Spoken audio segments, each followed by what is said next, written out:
Hola, somos Ecos del Pasado, historias que siguen hablando. Hola, ¿cómo están? Bienvenidos y bienvenidas a un nuevo episodio. Yo soy Paola y hoy vamos a viajar a una Argentina que empezaba a abrirle las puertas a la democracia. Años en lo que el radicalismo llegó al poder por primera vez. Un tiempo de esperanza, reformas y conflictos. ¿Empezamos? Representación política y origen histórico del radicalismo. A principios del siglo XX, la política argentina era oligárquica y excluyente. Los conservadores gobernaban gracias al fraude electoral. Pero en 1912 llegaba la democracia cuando una ley Sáenz-Peña cambió todo. Trajo la implementación del sufragio universal masculino secreto y obligatorio. Ganó la Unión Cívica Radical en 1916. Sus principales representantes, Leandro Alem, también Hipólito Yrigoyen, fue el primer partido moderno del país, con un grupo social y económico bastante heterogéneo, integrado por profesionales, trabajadores urbanos y pequeños productores de clase media. Fue un gobierno nacionalista, democrático, popular y soberano que representaba a los sectores bajos y medios de la sociedad, opuestos al orden oligárquico. Su mandato fue desde 1916-1922 y su segundo mandato 1928 a 1930 hasta el golpe de Estado. El gobierno creó YPF, enfrenta oposiciones del Congreso, Senado conservador, la Corte Suprema, provincias opositoras, la prensa, el sectores internos del radicalismo, sectores del ejército. Promovió leyes laborales, protegió y radicó a los pueblos originarios, impulsó la agricultura y la industria nacional, apoyó la reforma universitaria y las reivindicaciones salariales de los trabajadores, pero tomó distancia de los anarquistas, socialistas y comunistas. La Primera Guerra Mundial generó dificultades económicas y políticas donde Yrigoyen mantuvo la neutralidad. Con respecto a la economía, aunque intentó transformarla, se mantuvo el modelo agroexportador. Las exportaciones argentinas continuaron con productos agrícolas, especialmente cereales y carnes. Luego entró en crisis. Debido a la guerra, Yrigoyen era austero y representaba al pueblo. Gobernó entre 1916 y 1922 y fue sucedido por Marcelo de Alvear, quien estaba más ligado a la élite. Ambos eran radicales, pero la diferencia provocaron discusiones internas generando división entre los personalistas fieles a Yrigoyen y antipersonalistas críticos de su figura. Yrigoyen volvió al poder en 1928.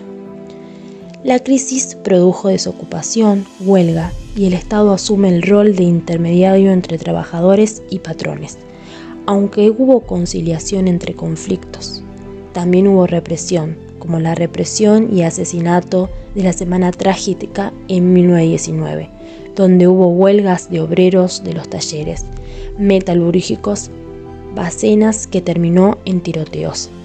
También se dio la Patagonia Rebelde entre 1920 y 1921, donde los trabajadores laneros luchaban por derechos laborales y civiles. Hubo una expansión del nivel primario con avances en alfabetización. En el nivel medio se dio la creación de escuelas de arte y oficio.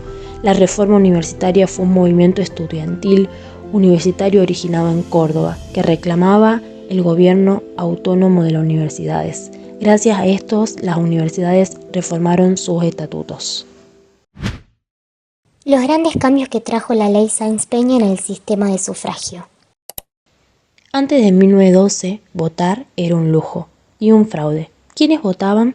Solo las élites. ¿Cómo? A mano alzada, con el voto cantado, sin secreto y bajo presión. Pero llegó la ley Sáenz-Peña y todo cambió. Modificó el sistema del sufragio donde el voto era universal, pero solo los varones. Era obligatorio y secreto. La ley Sáenz-Peña permitió que votaran los sectores populares y trabajadores, votar por primera vez sin miedo, sin trampas, y no solo la élite como antes lo hacía. En las elecciones de 1916 se dio el triunfo de la forma presidencial Irigoyen como presidente y Luna como vicepresidente, convirtiéndose en los primeros en ser elegidos por el sistema del sufragio universal. El radicalismo representaba las voces de los sectores bajos y medios de la sociedad. La ley Sáenz-Peña le jugó en contra al partido conservador, permitiendo que el radicalismo asumiera el poder. Antes no existía democracia, solo se beneficiaba a la élite. Los oligarcas, las minorías no eran tenidos en cuenta. Los ingenios eran el poder económico en Jujuy. Estos eran conservadores y pertenecen a la oligarquía.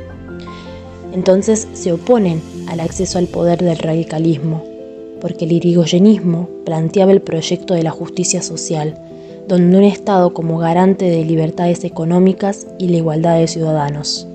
Eso supone brindarle a los trabajadores derechos laborales, como también que el Estado intervenga entre el capital y el trabajo, reglamentando las relaciones laborales. En la provincia de Jujuy, las dinámicas del poder del radicalismo en Jujuy se reflejó en disputas internas y fragmentación del partido. La dinámica política fue intensa. Hubo conflicto por la alianza y estrategia, ya que el radicalismo estaba dividido por los rojos, que eran los irigoyenistas, y los azules, que eran los anti-irigoyenistas. El radicalismo gobernó una década en Jujuy. Se producían luchas internas por posiciones y ambiciones políticas. Comenzaron a disputarse cargos o puestos políticos. Políticas radicales en educación, infancia y sujetos sociales. Una de las grandes banderas del radicalismo fue la educación pública. El Estado empezó a jugar un rol más activo en la protección e ingreso de las clases medias bajas a la política y a la educación. Promovió políticas sociales que rompió con el régimen oligárquico anterior. En un contexto de crisis global, de la Primera Guerra Mundial y el proceso de sustitución de importaciones, se afirma que, a nivel nacional, se avanza en leyes que regulaban el trabajo infantil, las jornadas laborales y la protección de los trabajadores rurales y urbanos. Por ejemplo, se limitó la jornada a 8 horas diarias y se prohibió el trabajo nocturno en panaderías. Pero ante todo, el Estado asumió un rol de mediador y conciliador en los conflictos laborales, aunque no sin recurrir a la represión, que fue en el caso de la huelga campesina en 1919 en La Pampa. La reforma universitaria democratizó el acceso a la universidad, impulsó la autonomía y la participación estudiantil, se promovió la formación técnica para mejorar la vida de los campesinos en un contexto marcado por la industrialización y la sustitución de importaciones, que transformaba en política de Estado el desarrollo de la educación técnica y manual. Escuela de arte y oficio, escuelas profesionales de mujeres, escuelas industriales de la nación. Aquí hay una relación entre educación y trabajo, formación técnica y laboral para sectores rurales y campesinos, cuyos antecedentes claves fueron la reforma de Saavedra Lamas, Magnaños y el que escribe la Revolución Pedagógica Vergara.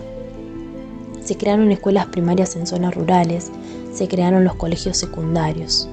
Y en cuanto a infancia y adolescencia, se promovió la alfabetización, la higiene escolar bajo influencias del pensamiento racista, eugenésico e higienista.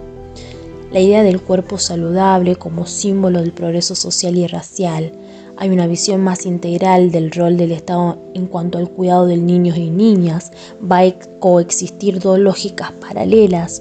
Por un lado, la escuela nueva, que promovió la centralidad del niño en el juego, el cuerpo, la creatividad, y por el otro, un enfoque tutelar y moralizante que ubica a las infancias pobres como menores en peligro, objeto de corrección, encierro y vigilancia.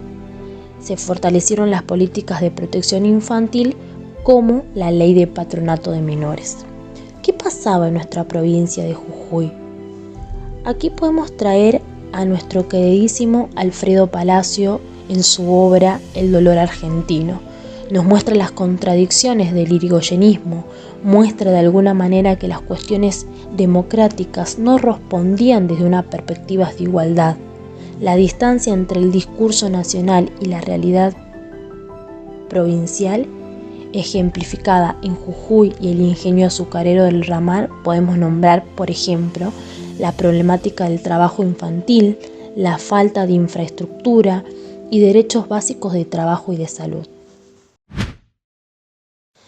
Entre 1916 y 1930, el radicalismo dignificó el voto, promovió la educación y dio voz a nuevos sectores, pero también mostró las tensiones de ese proceso entre lo nuevo y lo viejo, entre el progreso y los límites del sistema político, pero cada paso, cada disputa fue parte del largo camino hacia una democracia más inclusiva.